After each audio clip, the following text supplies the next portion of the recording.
Assalamualaikum teman-teman. Jadi di sini aku mau bercerita tentang siapa itu Dajjal. Dajjal adalah makhluk yang disebutkan oleh Rasulullah Shallallahu Alaihi Wasallam sebagai makhluk penyebar fitnah terbesar di muka bumi ini dan dianggap pertanda akhir zaman yang sudah sangat dekat. Namun baru-baru ini beredar kabar yang cukup mengejutkan bahwa Dajjal itu muncul di kalangan Yahudi dan para robinya yang membalas seorang pria sebagai Mesias mereka yang tak lain adalah Dajjal. Bahkan dikatakan bahwa pria yang dinobatkan sebagai Mesias tersebut memiliki ciri-ciri dan kekuatan sama seperti Dajjal. Hal ini pun menjadi pertanyaan. Apakah Dajjal yang disabdakan Rasulullah sudah mulai muncul? Dan siapakah orang yang dianggap Mesias Yahudi tersebut? Baru-baru ini di Israel muncul dajjal-dajjal kecil yang disambut oleh ribuan umat Yahudi Ortodoks. Dajjal kecil ini membawa kekuatan yang sangat dahsyat, di mana ia bahkan mampu menyembuhkan orang yang lumpuh. Hal ini serupa dengan ciri-ciri Dajjal yang dikatakan oleh banyak riwayat, yakni Dajjal merupakan seorang ahli sihir yang sakti dan juga dapat menyembuhkan berbagai penyakit. Bahkan Dajjal pun dikatakan bisa menghidupkan orang yang sudah mati. Ia juga mampu menyembuhkan orang lumpuh dan ramalannya terbukti benar. Fakta yang paling mengejutkan adalah Yakuna mampu menghafal dan menafsirkan kitab-kitab umat Yahudi seperti Taurat dan Talmud. Hal ini membuat para robi Yahudi Ortodoks kagum dan terpakau padanya. Sebelum kemunculannya, salah seorang robi bernama Chaim Kanievsky yang meninggal pada awal tahun 2002 lalu sempat membuat pengakuan yang mengejutkan. Kanievsky mengaku sempat melakukan kontak dengan Mesias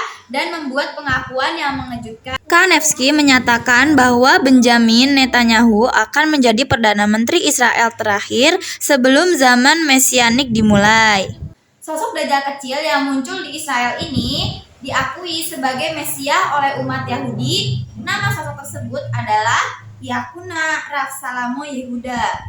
Dia adalah seorang robi yang dianggap soleh oleh umat Yahudi. Dikabarkan bahwa Yakuna memiliki kekuatan super seperti Dajjal. Karena dari beberapa kemiripan yang dimiliki oleh ciri-ciri Dajjal, contohnya Yakuna memiliki rambut yang bergelombang, cenderung keriting, dan hanya bisa melihat dengan sebelah mata saja, sedangkan sebelah mata lainnya tidak mampu melihat karena cacat atau buta. Dikutip dari situs Israel Today, Mesianik adalah masa di mana Mesias bagi orang Yahudi akan memimpin dunia menuju perdamaian. Namun tidak semua umat Yahudi membenarkan Yakuna sebagai Mesias yang mereka tunggu, karena memiliki banyak pandangan yang berbeda mengenai sosok yang mereka harapkan.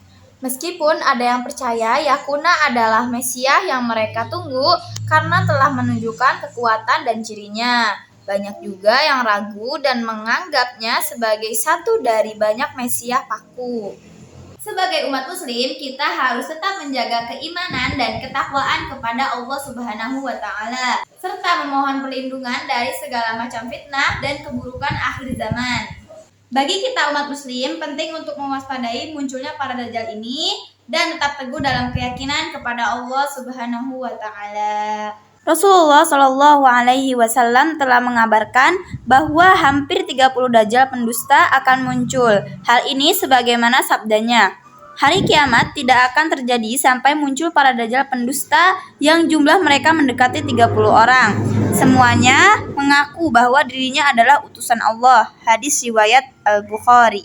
Di antara tanda-tanda akhir zaman adalah munculnya dajjal-dajjal kecil sebelum datangnya dajjal besar. Dajjal-dajjal kecil itu adalah para pendusta yang banyak membuat kedustaan dalam agama. Rasulullah Shallallahu Alaihi Wasallam bersabda, akan datang di akhir zaman dajjal-dajjal pendusta. Mereka menyampaikan kepada kalian berbagai bid'ah atau keyakinan dan amalan yang baru yang tidak pernah didengar oleh kalian sebelumnya atau oleh moyang kalian.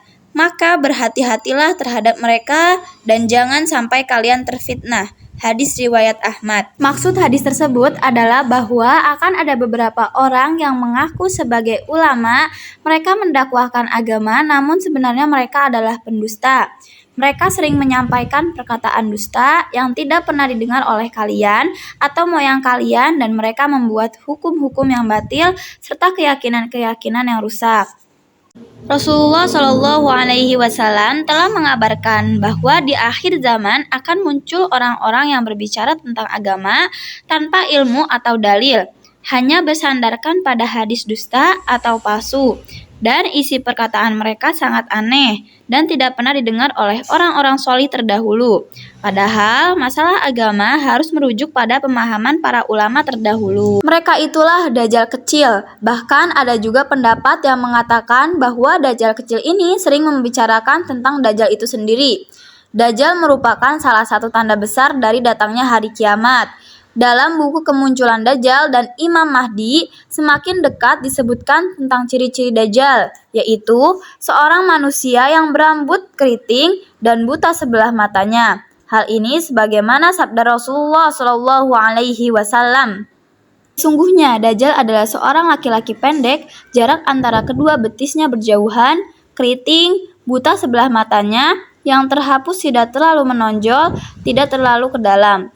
Maka jika dia melakukan kerancuan atau mengaku sebagai Rob kepadamu, maka ketahuilah, sesungguhnya Rob kalian tidak buta sebelah. Hadis riwayat Abu Dawud. Dajjal juga terkenal sebagai manusia yang hebat dalam tipu daya, hingga banyak umat muslim mengikuti jejak langkahnya. Saat dia muncul, Rasulullah mengingatkan kepada umatnya ketika mendengar nama Dajjal agar bersembunyi darinya. Barang siapa yang mendengar ada Dajjal, maka hendaklah ia bersembunyi darinya. Demi Allah, ada seorang yang mendatanginya dan dia mengira bahwa ia akan tak beriman. Lantas dia malah mengikutinya karena banyaknya syubhat yang menyertainya. Hadis riwayat Imam Ahmad, Abu Dawud, dan Al-Hakim. Lalu di manakah tempat munculnya Dajjal yang sebenarnya? Menurut buku Keluarnya Dajjal, terdapat banyak tempat munculnya Dajjal. Namun, Dajjal terbesar akan muncul dari persembunyiannya. Pada akhir zaman, Dajjal keluar setelah mendengar kaum muslimin berhasil menaklukkan Konstantinopel, sebuah kota kerajaan Romawi. Tempat keluarnya Dajjal adalah daerah Khurasan, yaitu suatu kota yang berada di tanah Persia atau sekarang yang lebih dikenal adalah negara Iran. Hal ini sebagaimana yang disabdakan Rasulullah Shallallahu Alaihi Wasallam. Dajjal akan keluar dari bumi sebelah timur yang disebut Khurasan. Hadis riwayat Tirmizi. Wallahu a'lam. Kebenaran hanya milik Allah, dan jika ada salah khilaf itu dari saya. Wassalamualaikum warahmatullahi wabarakatuh.